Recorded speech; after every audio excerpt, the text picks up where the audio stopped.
What an exciting night this was.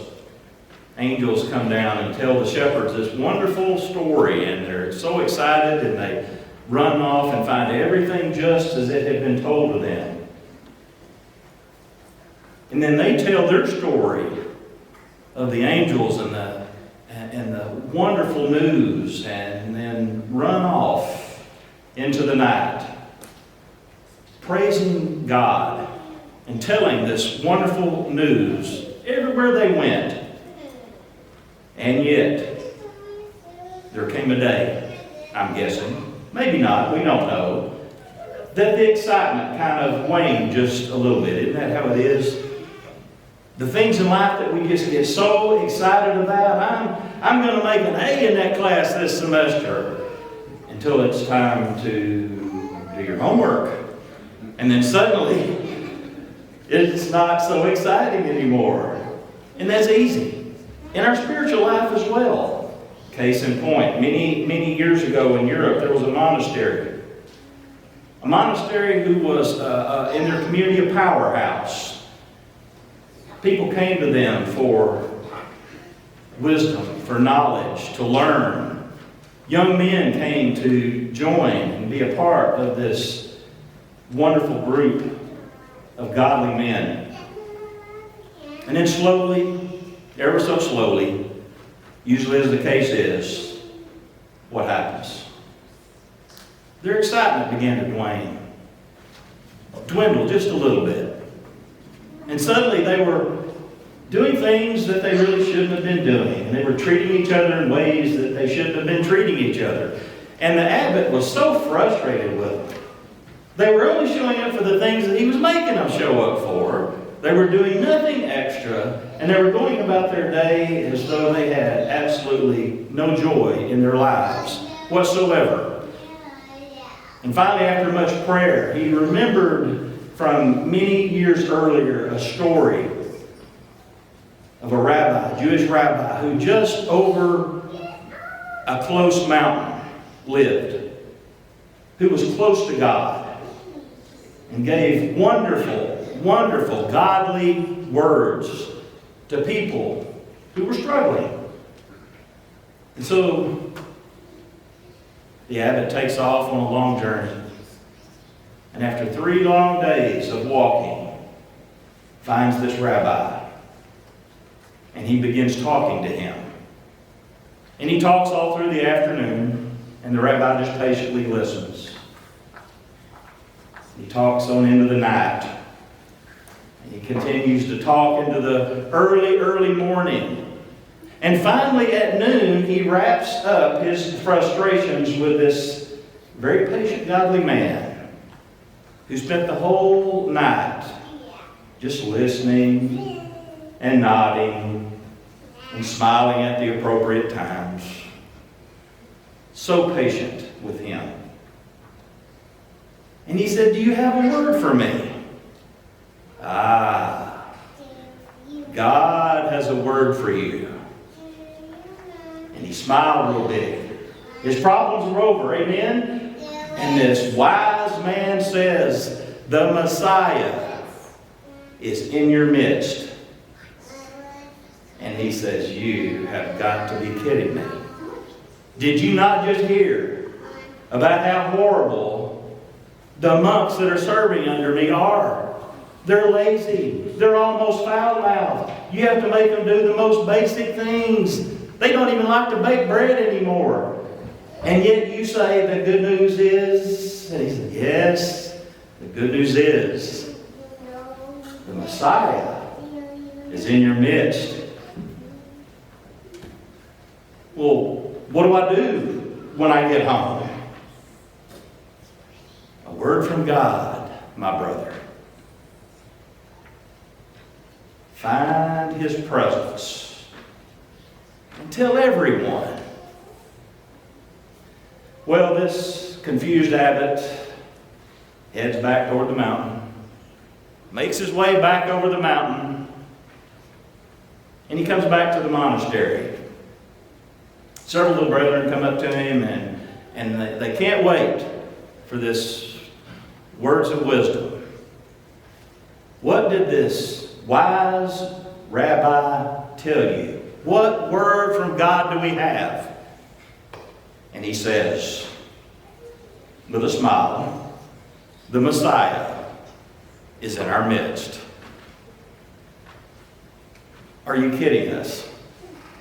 Do you not know how horrible we are? And we're the two of the better ones. And we know we're horrible. The Messiah's in our midst, really. That's what he said. The Messiah is in our midst. Well, what are we supposed to do with this? He said, well, what he said was, the Messiah is in your midst, and we should find his presence and tell everyone.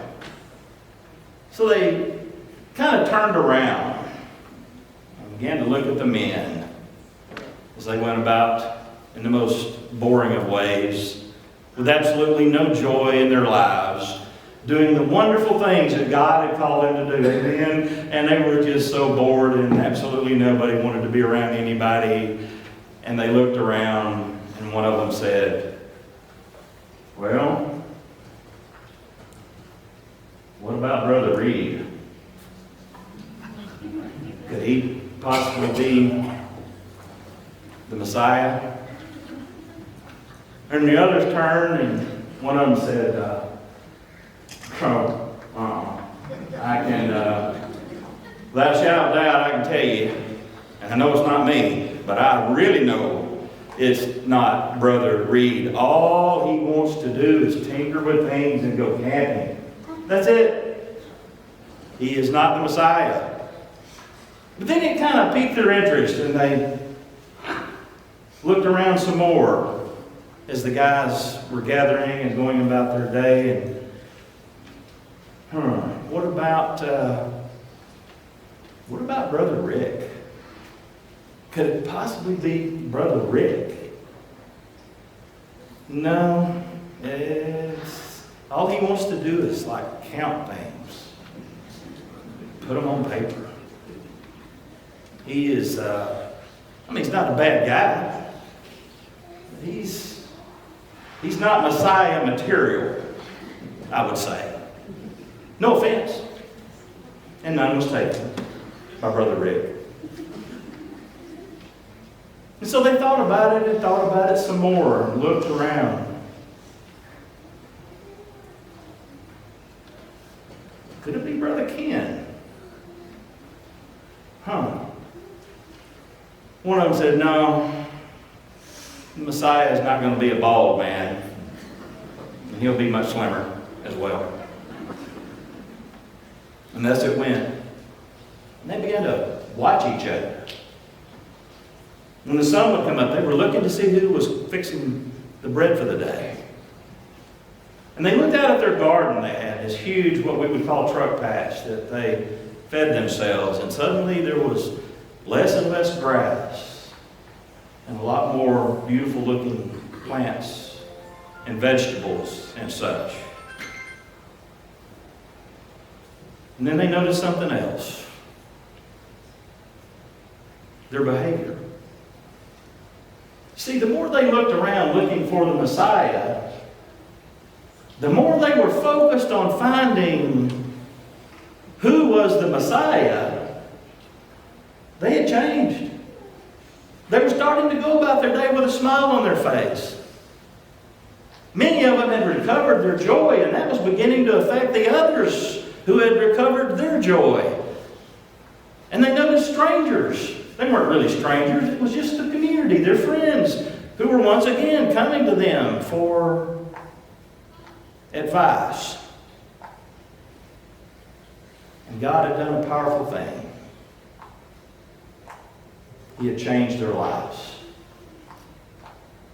Because they were looking for the presence of the Messiah. It's easy for us to lose our joy, to walk away from home, and not be who God's called us to be. Life can be that way, especially this time of year when we lose a loved one, or when we are dealing with health issues. or the stress and strain of just trying to make a living and make a way in this world. And before long, we have lost the joy that we once had. That joy that we found the day we were baptized, maybe, or the time we at church camp had the most powerful worship experience, or maybe the time in our sanctuary that we had the most powerful experience and closest encounter that we've ever had with God. Or maybe we just got in our own way. I'm a wonderful case study on us getting in our own way. And one day when I was young, right before Christmas, my family and I went shopping at Town East Mall. And I had been wanting, I'd been bird hunting with my dad. Who loves to quail hunt in here? I love quail hunting. I haven't heard of quail in East Texas in forever. But when I was a kid, when I was younger, I had a dog, and he and I would go bird hunting, and I loved it. And I wanted one of those fancy jackets that had the loops for the shotgun shells and had a place in the back for your birds when you would shoot them. And I wanted one so bad. And my family took me to Town East Mall and did not tell me that that's what they were doing. See, I figured this out later. They were just looking, was what I was told. That wasn't the truth, but that's what I was told. And we get to this sporting goods store, and the cruelest thing, you know what's coming up, don't you? Tommy Earl, try this on. And the skies opened up, and the light came down on Town East Mall as I put that beautiful hunting jacket on. And it fit just perfect. It was made just for me. And guess what they asked me to do? You guessed it. Take it back off. We're just shopping, remember? Well, that was the longest 18-hour drive from Town East Mall back to Mount Pleasant that my family ever had. Now, there was no traffic, and we didn't stop for anything, but my cousins wanted to thrash me. Even the ones that love me dearly. I mean, everybody's got those cousins that want to thrash you anyway, you know what I'm talking about? I made everybody miserable. Miserable. I know what I want and I'm going to get it, and I don't care how much I have to scream and holler and jump up and down and demand, and I'm going to get it. And looking back, I'm going to be real honest, this was probably my most embarrassing moment of my senior year in high school. And Christmas morning rolls around, and guess what Santa Claus had brought for little old Tommy Earl? My hunting jacket. And I put it on with a smile on my face, but my heart was not in the right place, for I was embarrassed about my behavior. For I had demanded something that I didn't need. I had been ugly with people that I loved, and slowly but surely, by the grace of God, you know what I did? I fell back in love with Jesus Christ. To the point, and this may have naturally been occurring anyway, but I don't think so, that I no longer care what I get for Christmas. Because I know what Christmas is all about. Christmas is all about that grace that I experienced when God said on Aldersgate Sunday in 1964, Tommy Earl Burton, welcome to the family, son. That was the day my parents had me baptized at St. Andrew. It's easy to lose our joy. And I want you to know that I'm praying for you. Because we all have things we most desire in our hearts that we may not be able to get. And I'm sorry. There are families tonight who are hurting. And I'm sorry. But even in that moment, you can still find joy. When God began to call me into ministry, and began paying attention to that, I went to see Mrs. Miller. She had cancer, and my wife made her some homemade ice cream to take to her. And I didn't know what to say, and we went into her assisted living room. And I was almost in tears. I'd been praying and praying and praying, and her and her husband had just made over me and my kids so much on Sunday mornings. And now he was gone to heaven, and it didn't look like she was going to be much longer. And I was so sad. And I went in that room, and I said, Mrs. Miller, how are you doing? And I nearly cried. And with the most joy-filled voice and smile, she said the following: I'm still here. She said it with joy. So I want to encourage you with this. No matter what it is that you're going through, even if it's my time on earth is limited, there is everlasting joy with the one who is calling you to come home for Christmas. You may have to pray about it. You may have to do a lot of serious prayer about it. But if you have nothing but you still being here, you're blessed. Amen? God is calling all of us